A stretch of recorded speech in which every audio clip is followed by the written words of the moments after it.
پھر ایک حدیث میرے سامنے آئی، آپ صلی اللہ علیہ وسلم نے ارشاد فرمایا کہ جناب ایک آدمی 1 دینار خرچ کرتا ہے اللہ کے راستے میں، 1 دینار خرچ کرتا ہے اپنے اہل اور اولاد پر، 1 دینار خرچ کرتا ہے جناب اپنے اوپر، تو آپ نے فرمایا کہ سب سے افضل وہ ہے جو اپنے اوپر خرچ کرتا ہے۔ پھر ایک حدیث سامنے آ گئی، اس حدیث میں لکھا ہوا تھا جو ہے آدمی اپنے گھر والوں پر خرچ کرے، اپنی اولاد پر خرچ کرے، فہو صدقۃ، صدقے کا ثواب۔ پھر آگے لکھا ہوا تھا کہ بیوی پر خرچ کرے، فہو صدقۃ، وہ صدقے کا اجر و ثواب۔ پھر ایک اور روایت آ گئی، اس روایت نے تو دل کو اتنا ہی خوش کر دیا، اس روایت میں لکھا ہوا تھا کہ آدمی اپنی جان پر بھی خرچ کرتا ہے تو اسے صدقے کا ثواب ملتا ہے۔ خود پہ خرچ، اولاد پر خرچ، بیوی پر خرچ، کمائی کا نقشہ اسی لیے اس میں سے کبھی کبھار کچھ صدقہ و خیرات، کبھی وہی 4 مہینے میں چلا گیا، کبھی چلے میں چلا گیا کہ اللہ کے راستے میں بھی جا کر خرچ کر دیا، کبھی اندرون کبھی بیرون، کبھی اجتماع کبھی جوڑ، اس طرح بھی جناب خرچ چلتا رہتا ہے، اس طرح بھی آدمی کرتا رہتا ہے۔ نہیں تو اس کی تو ساری زندگی اللہ کا قرب اور تعلق حاصل کرنے والی زندگی ہے مسلمان کی، تو اس کا تو ہر قدم اللہ کی رضا اور خوشنودی کو سمیٹ لینے والی زندگی ہے۔ تو اس دنیا میں ہمارے آنے کا مقصود کیا ہے؟ ہمارا اللہ ہم سے راضی ہو جائے۔ آج اس مجمع میں نیت کر لو اور طے کر لو کہ آج کے بعد ہمارے بدن سے کوئی ایسا عمل نہیں نکلے گا جو عمل ہمارے اللہ کو ناراض کر دے۔ اس سے زیادہ رحیم کون ہے، کریم کون ہے، فضل والا کون ہے؟ ارے جو ہماری ہر حاجت پر نگاہ رکھتا ہے اور ہماری ہر ضرورت کو وقت پر پورا کرتا ہے۔ اس لیے آج طے کر لو کہ اللہ آج تک پچھلے زمانے میں، پچھلی زندگی میں تیری بارگاہ میں آنے میں جو کمی کوتاہی ہوتی رہی، معافی چاہتے، توبہ کرتے، صحیح بات ہے، توبہ کرتے، معافی چاہتے ہیں، بھول کر بھی گناہ کیے ہیں، جان بوجھ کر بھی ہم نے گناہ کیے ہیں، ہاں رات کی اندھیریوں میں چھپ کر بھی کیے ہیں کہ کوئی دیکھنے والا نہیں، چھپ کر بھی کیے ہیں، لاعلمی میں بھی کیے ہیں اور علم رکھتے ہوئے بھی کیے ہیں۔ اے اللہ آج توبہ کرتے ہیں اور آئندہ سے طے کرتے ہیں کہ اب ہماری پوری زندگی اور آئندہ کی پوری زندگی تیری فرما برداری کے دائرے میں ہوگی، تیری طاعت میں ہوگی، تیری رضا کے حاصل کرنے میں ہوگی، تیرے نبی محمد رسول اللہ صلی اللہ تعالی علیہ وسلم کی پاکیزہ سنتوں کے دائرے میں ہوگی۔ ہاں سنتوں کے دائرے میں ہوگی، اس کو سیکھنا ہے، اس کو سمجھنا ہے، سیکھنا ہے، سمجھنا ہے اور سیکھ کر سمجھ کر اس کے مطابق کون سکھائیں گے؟ علماء سے پوچھو، علم والوں سے پوچھو، فَاسْأَلُوا أَهْلَ الذِّكْرِ إِن كُنتُمْ لَا تَعْلَمُونَ، اہل علم کے پاس جایا کرو، ان سے سیکھا کرو اور اپنی زندگی اس کے مطابق۔ ہاں جو یہ کہتا ہے دین و یسر، دین آسان ہے، کن کے لیے آسان ہے؟ جو علماء سے پوچھ کر چلیں گے ان کے لیے دین آسان ہوگا، ان کے لیے دنیا کی زندگی بھی آسان، دین بھی آسان، ان کے لیے آسانی پیدا ہو جائے گی۔ جو پوچھ کر چلیں گے،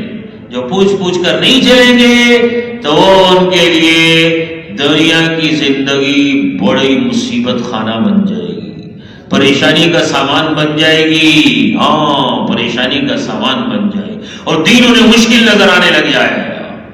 دین پر اعتراضات شروع ہو جائیں گے، دین مشکل نظر آنے لگ جائے گا کہ یہ دین تو بڑا مشکل ہے، ہم کیسے چلیں؟ یہ زمانہ کون سا چل رہا ہے جی؟ 15ویں صدی چل رہی ہے جی، 15ویں صدی چل رہی ہے جی، اس میں تو جناب ہاں جی جھوٹ کے بغیر کاروبار نہیں چلتا۔ مسلمان کا بول ہے، اللہ معاف فرمائے، آج کا مسلمان تاجر کہتا ہے کہ جھوٹ کے بغیر جی کاروبار نہیں چل سکتا، امانت داری کہاں جی امانت داری کے بغیر جی ملاوٹ کے بغیر گزارا نہیں ہے، ملاوٹ کے بغیر گزارا نہیں ہے۔ صحیح بات کون ہے؟ مسلمان کہہ رہا ہے۔ پھر اس امت کو اللہ نے بہت بڑا امتیاز دیا ہے، باقی امتوں پر بہت بڑا امتیاز دیا ہے کہ نبیوں والا کام اس امت کو دے دیا گیا، محمد رسول اللہ صلی اللہ علیہ وسلم والا کام اس امت کو دے دیا گیا یہ امت رسول اللہ صلی اللہ علیہ وسلم کے کام کرنے والی امت ہے۔ ہاں تبھی تو حضور نے فرما دیا قیامت کا دن ہوگا، لوگ صفوں میں کھڑے ہوں گے اور فیصلے سنائے جا رہے ہوں گے، اور کچھ لوگ چہروں کی نورانیت کے ساتھ، چمک دمک کے ساتھ، زیب و زینت کے ساتھ، اور انبیاء والے نور کے ساتھ جنتوں کی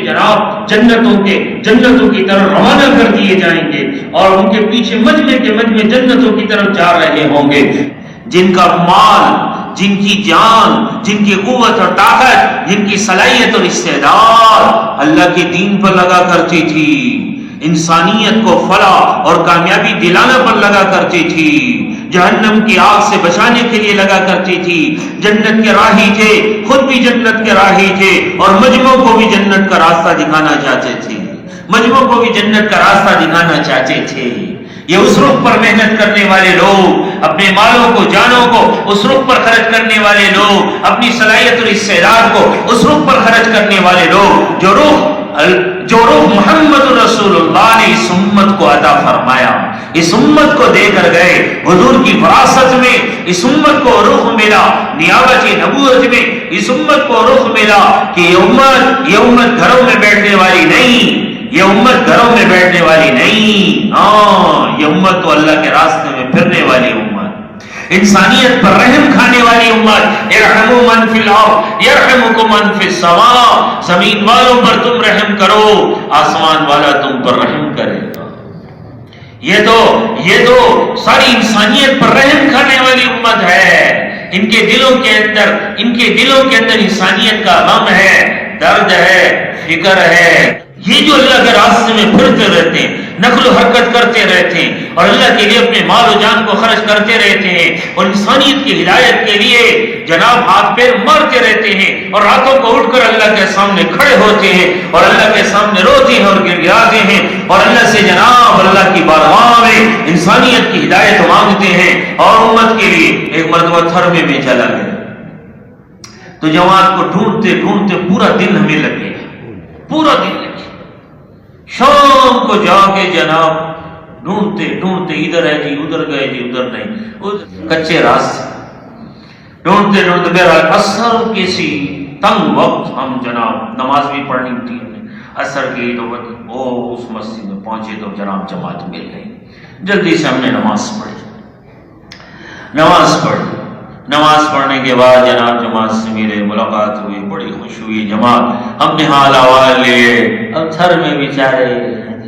پیدل راستے، کچے راستے، اللہ کے راستے میں پھر رہے ہیں جی۔ تو میں نے پوچھا اس بستی میں کہ کل کیا آئے ہوئے ہیں، کوئی آدمی جڑا؟ ایک بھی آدمی نہیں آیا ابھی تک نہیں۔ پھر ہم نے جلدی سے کچھ کوشش کی تو کچھ ہمیں دیکھ کے کچھ لوگ گاڑی اور ہمیں دیکھ کے کچھ 2-4 آ گئے، ہم نے ان کو بٹھایا، تھوڑی بات کی، ہم نے ان کا جماعت والے کا اکرام کرو، مسجد میں نہیں آئے، مسجد سے باہر بیٹھے، باہر ہی جناب جو ہے اتنے میں مغرب کی اذان ہو گئی، مغرب کی اذان ہوئی تو جناب جماعت والے اور ہم سارے مسجد میں، ان میں سے ایک آدمی مسجد میں نہیں آیا، نماز پڑھنے کے بعد دوبارہ ہم نے ان سے بات کی، بہرحال وہ چلے گئے۔ تو تھوڑی دیر کے بعد ہم نے بھی واپس آنا تھا، جب ہم واپس آنے لگے تو جناب جو ہے 2 دن جماعت کے گزر چکے تھے، وہاں ایک آدمی بھی مسجد میں ان کے قریب نہیں آیا۔ تو جناب میں واپس آنے لگا تو سلام کر کے بیٹھنے لگے تو میں نے امیر صاحب سے، 2-3 ساتھی جو ہمیں گاڑی تھے، میں نے امیر صاحب سے کہا امیر صاحب ان کے لیے دعا کریں، ان گاؤں والوں کے لیے دعا کریں۔ تو ایک دم اس کے آنسو گرنے شروع ہو، امیر صاحب کے آنسو گرنے شروع ہو۔ امیر صاحب کہنے لگے اچھا ایک جماعت نصرت بھی آئی ہوئی تھی ان کے علاقے کی، بٹگرام یا اس طرح کی کوئی جماعت تھی، تو ان کے کوئی نصرت والے بھی آئے ہوئے تھے 3-4، تو نصرت والوں میں سے پرانا آدمی تھا ایک، وہ کہنے لگے مفتی صاحب آپ ذرا ایک رات ہمارے پاس ٹھہرے نا، اس جماعت کے پاس ٹھہرے نا ایک رات ٹھہرے تو آپ کو پتہ چلے گا کہ جماعت والے پوری رات کیسے روتے ہیں بلک بلک کے، کیسے گاؤں والوں کے لیے، بستی والوں کے لیے روتے ہیں کہ اللہ ان کو کیسے، اللہ ان کو ہدایت دے دے، اللہ ان کو ہدایت دے دے، اللہ ان کو ہدایت دے۔ ہے یہ اس محنت کے اندر اللہ یہ تڑپ عطا فرماتے، یہ غم دیتے، یہ تڑپ دیتے، یہ دل کے اندر انسانیت کا رحم دیتے، انسانیت کا رحم دیتے ہیں۔ تو حضور نے فرمایا قیامت کے دن وہ یوں جنتوں میں جا،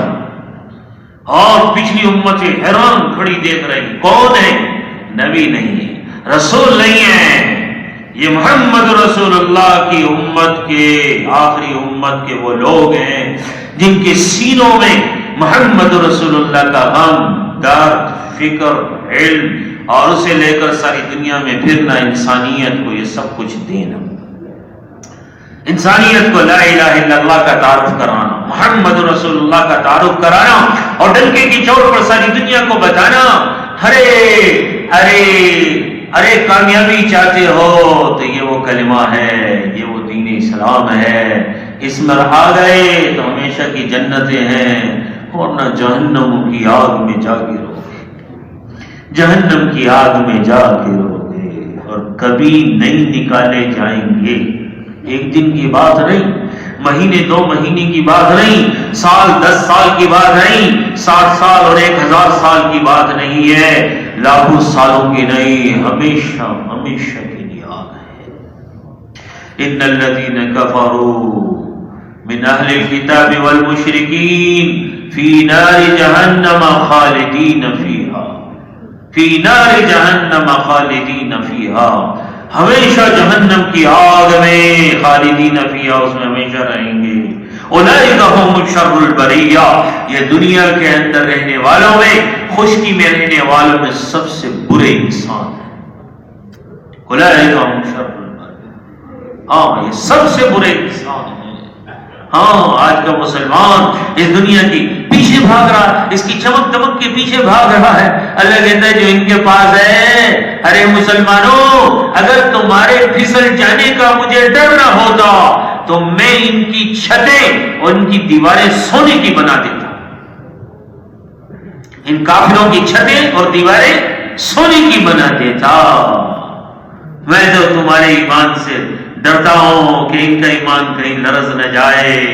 کہیں ان کا ایمان پھسل نہ جائے، اور یہ دنیا کے دھوکے میں پڑ نہ جائیں، اور دنیا کے دھوکے میں پڑ کر کہیں اپنی آخرت نہ گنوا دیں، کبھی اپنی آخرت نہ گنوا دیں، آخرت نہ گنوا دیں، ہاں آخرت نہ گنوا دیں۔ تو بیچارے ہمیشہ کی آگ، قیامت میں کھڑے ہوتے ہی ان کے لیے کہتے ہیں خودو ہو، پکڑ لو ان کو، پکڑو خودو ہو، پکڑ لو ان کو، توق پہناؤ جہنم کے، اور ثم فی سلسلۃ ذرعها 70 ذراعا فاسلکوہ، 70 ہاتھ کی زنجیروں میں ان کو جکڑ دو۔ وہاں کے جو زنجیریں لائی جائیں گی وہ آگ میں دھک رہی ہوں گی، اور ان زنجیروں کو اس انسان کے ناک کے بانسے کے اندر سے ڈالا جائے گا، اور ڈال کر پیٹ کے راستے سے گزار کر پخانے کے راستے سے نکال کر اس میں جکڑا جائے گا، اس میں جکڑ کر پھر جہنم کے اندر لڑکا دیا جائے گا، لڑکا دیا جائے گا۔ حضور تشریف فرماتے ایک دھماکہ ہوا، جبریل کیا ہے یہ، کس قسم کا دھماکہ ہے؟ کہ یا رسول اللہ آج سے 70 سال پہلے، اور 70 سال پہلے جہنم کے کنارے سے ایک پتھر لڑکایا گیا تھا، 70 سال کے بعد جا کر جہنم کی تہ میں گرا ہے۔ تو بھائی آج وقت ہے، موقع ہے، ان جوانیوں کو، ان قوتوں کو، ان طاقتوں کو، اس زندگی کی جناب اوقات کو اس انداز سے لگا دیا جائے، اس انداز سے خرچ کر دیا جائے کہ جناب انسانیت جہنم کی آگ سے بچ، جہنم کی آگ سے بچ۔ ابھی تو ہماری محنت مسلمانوں میں ہے، میں سوچا کرتا ہوں ابھی تو ہماری محنت مسلمانوں میں ہے، ابھی کافروں کا نمبر پتہ نہیں کب آئے گا، ان پر ہم کس وقت قدم اٹھائیں گے محنت کا، اور کس وقت ان کی ہدایت کے راستے اور دروازے کھولیں گے۔ ابھی ہماری محنت تو صرف مسلمانوں میں چل رہی ہے، مسلمانوں میں چل رہی ہے، اور ذمہ داری ساری انسانیت کے کندھوں پہ کھڑی ہے۔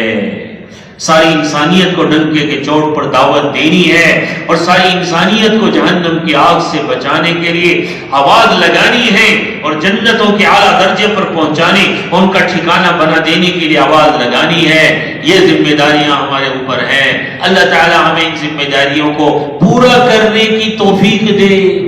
نیت ہی ہم کر لیں کم از کم کہ اللہ تعالی ہمارے ذریعے سے پورے عالم کے انسانوں کو ہدایت عطا فرمائے۔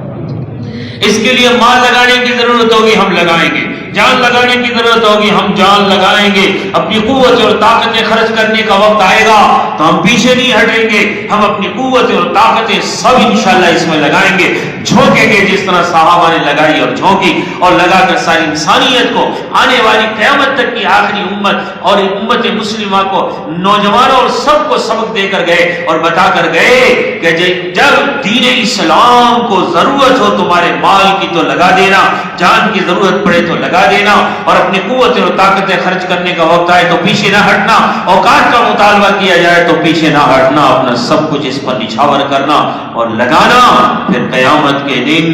اللہ کی بارگاہ میں پہنچ کر اللہ سے اس کے بدلے حاصل کرنا۔ تو وہی ساری دنیا میں جانے کی نیت کرتے ہو انشاءاللہ؟ سارے نیت کرتے ہو انشاءاللہ؟ ہاں، ساری دنیا میں جانے کی نیت، ساری دنیا کے سارے ملکوں میں جانے کی نیت، ہر ملک کے ہر دروازے پر پہنچنا، اسے کھٹکھٹانا اور اسے کھٹکھٹا کر اس گھر میں رہنے والے ہر مکین کو لا الہ الا اللہ محمد الرسول اللہ کی دعوت دینا۔ اس کی ہم نیت کریں انشاءاللہ، اور جتنا ہم کر سکتے ہیں اس میں بخل نہ کریں۔ تو پہلی بات تو یہ ہے، اس مجمع میں جن کے ابھی 4 مہینے نہیں لگے وہ انشاءاللہ نیت کرو ہم 4 مہینے لگائیں گے۔ ہاتھ ہی اٹھا کر نیت کر کے دکھاؤ ذرا جن کے 4 مہینے نہیں لگے۔ ساری مجمع کے نہیں لگے کیا؟ ابھی سارا ہی مجمع باقی ہے، تو وہی نیت کر لو انشاءاللہ 4 مہینے لگائیں گے انشاءاللہ۔